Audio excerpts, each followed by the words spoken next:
The film begins in Hamburg, Germany, at the German National Opera, where an orchestra is gearing up for rehearsals.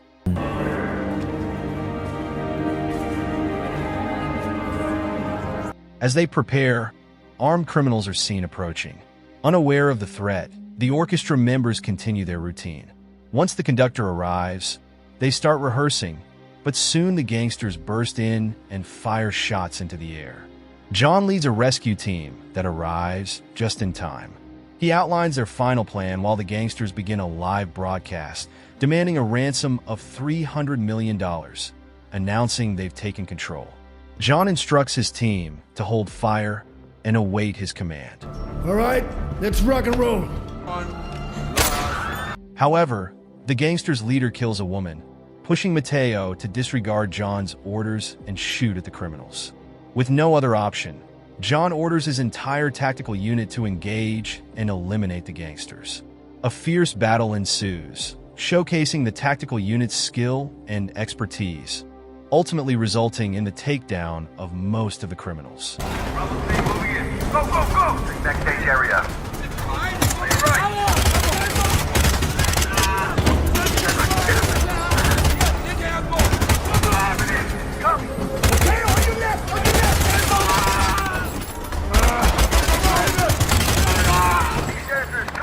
After a brief period of intense gunfire, John starts to blame the incident for going against his commands. However, it turns out he has been shot and is in bad shape. Suddenly, a gangster disguised as a hostage stands up, and Matteo takes him down, but unfortunately, John is fatally shot. Call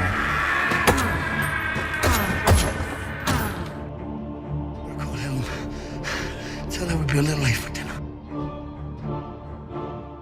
5 years later in Romania, Matteo, now a retired Special Forces member, works at a mill in Assam. His life is unhappy due to what happened with John. When he receives a photo, it triggers memories of the happy times he spent with John's family. On payday, he announces his retirement, books a ticket to Bucharest, and gets ready to leave.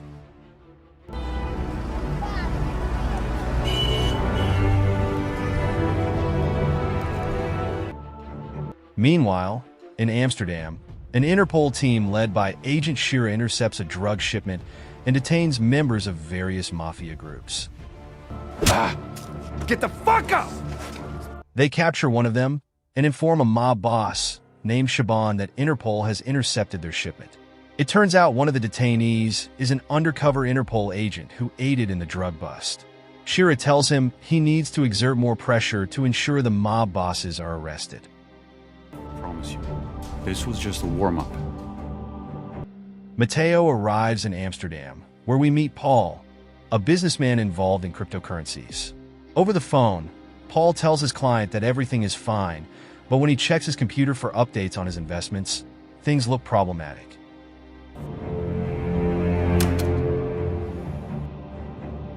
Matteo arrives at John's house and meets his daughter, Angie. He asks her to call her mother, Helen. Surprised to see him, Helen invites Matteo in for coffee.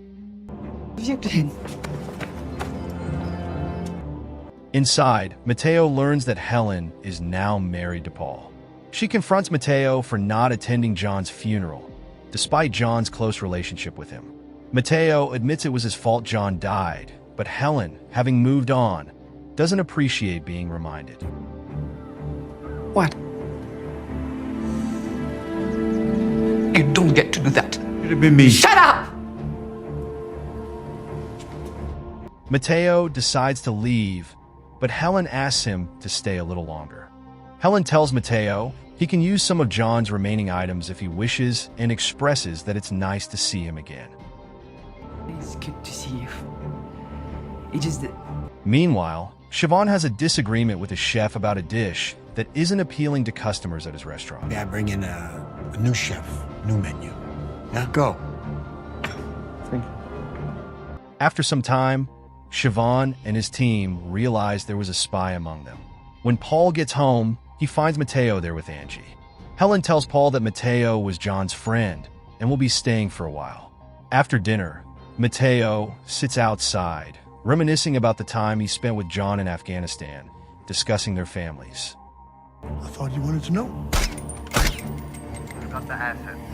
See you at the rendezvous point. Angie tells her mom that she likes Matteo before going to bed. Paul then has a talk with Matteo, who tells him that there is always something worth fighting for. Good talking to you. Good night. Helen reassures Paul that there's nothing to worry about concerning Matteo, since he and John had been through a lot together. Matteo finds a note from Angie asking him not to leave without saying goodbye. In the morning, as Matteo goes for a jog, he sees Helen and Angie heading to school, and Helen asks him to take care of her dog while she's at work.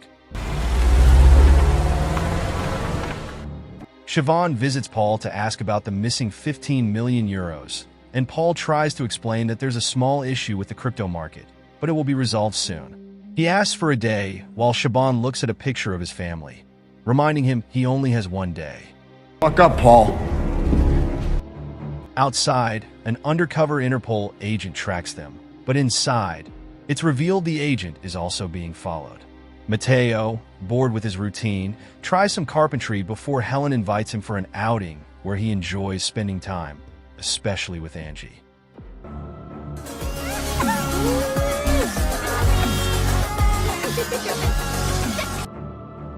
Worried, Paul comes home distressed. When Helen questions him, he says he has some financial accounts to handle, hiding the truth about Siobhan.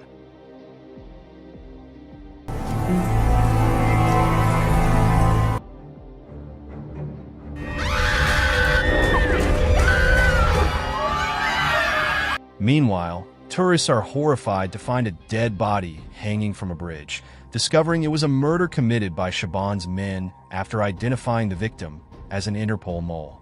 Shira and her partner arrive at the crime scene as Matteo stays home working on his carpentry. The news reports a drop in cryptocurrency value as Paul receives a call from Siobhan demanding his money. Although Paul assures him he will resolve it, Siobhan sends his men to handle the situation. Shira and her partner understood that the gangsters were sending them a signal when Angie began teasing Matteo about his scars before giving him a tight hug, which Helen noticed. Paul called Helen to tell her he couldn't come over because he had some business to take care of. While they were out for pizza, Angie showed Matteo a drawing. Helen asked Matteo to stay a bit longer for Angie's sake. Suddenly, some gangsters showed up and started following them. Angie noticed and ran back to stop them. Matteo saved her from getting hit, but she was kidnapped and Matteo was knocked down. Bitch! Are you okay? Give me a phone! He grabbed a bicycle to chase the car. Meanwhile, Helen informed Paul about the kidnapping. Paul called Siobhan to ask for help, but Siobhan just hung up. Matteo continued following the car, jumped onto one of the cars, and fought with the gangsters, which caused a collision with another car.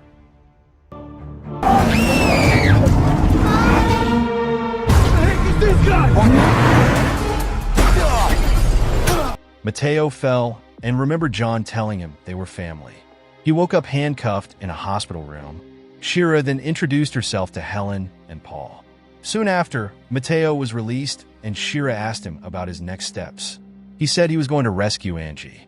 Shira gave him information about Siobhan and other related gangs, stating that Angie's kidnapping was personal. When they asked Helen and Paul if they knew anything, Paul remained silent. Shira hands Matteo her business card. That's so you can reach her when you... During this, one of Siobhan's men notices their actions. Angie is now held captive at Siobhan's club, where she's informed that Matteo has left the hospital. Holding a drawing Angie gave him, Matteo recalls when John asked him to be Angie's godfather. He gathers some items for a rescue mission, and when Paul warns him about Siobhan's connection with the ties. Confronting him, Paul confesses he owes Siobhan 15 million euros. Matteo takes John's guns and orders Paul to call Siobhan, convincing him they have the money. Siobhan agrees to a trade for Angie, instructing them to bring the money to a construction site. Matteo promises Helen he'll bring Angie back. Meanwhile, Interpol figures out Paul knows something, but shortly after, Matteo surprises his partner and leaves with his car.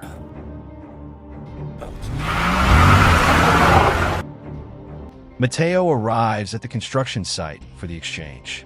He asks the gangsters he meets about Angie, but they inform him they only agreed to spare her life in exchange for the money. They forcefully take his bag, but when the leader checks it, it turns out to be a bomb. The explosion incapacitates some gangsters, and the rest are knocked out by the blast. Matteo then drags the surviving leader home for interrogation. Helen is kidnapped by one of Shaban's men, who then gets into a brawl with an Interpol agent. During the fight, the gangster repeatedly slashes the agent with a blade.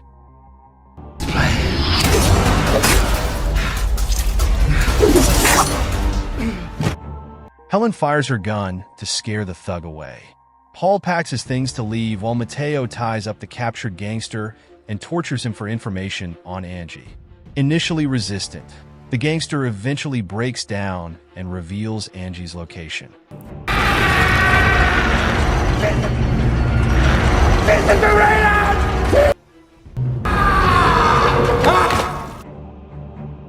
Helen takes care of the wounded Interpol agent, but when the agent requests help from Paul, Paul coldly ignores him and heads to his car. Unfortunately, another of Shaban's men is waiting for Paul and kills him.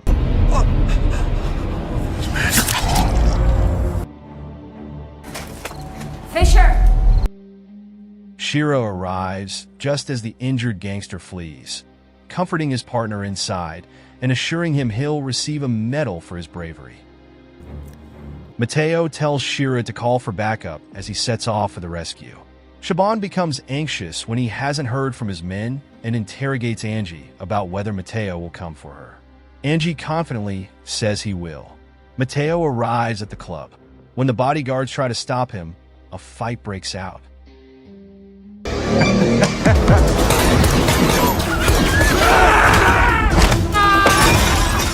Shiro arrives, and they start shooting at the gangsters. The battle gets intense as Shira and Matteo fight together to clear the place.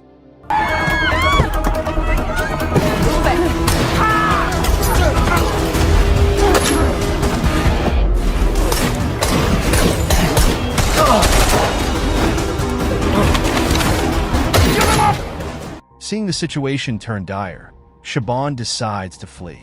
He instructs his men to stay behind, leading to a 2-on-2 fight between Matteo and Shira against Shaban's guards.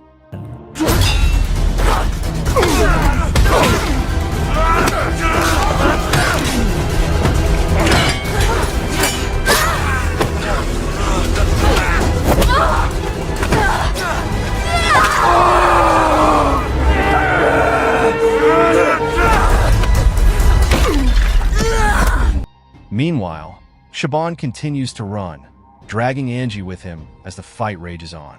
Matteo decides to confront Shaban on his own. When he encounters Shaban with Angie, Shaban threatens to kill her if Matteo comes any closer. In a quick move, Matteo hurls a knife into Shaban's chest, but Shaban manages to shoot Matteo as well.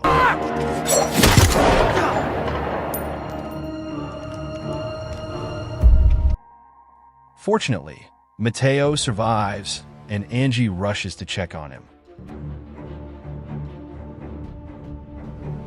6 months later, Angie is with Helen, expressing her concern about whether Matteo will ever return, as he is once again alone on a boat, drifting on the water. Meanwhile, at the hospital, the sheriff's partner receives a Medal of Honor, and Shira arrives to inform him that there are still more tasks ahead.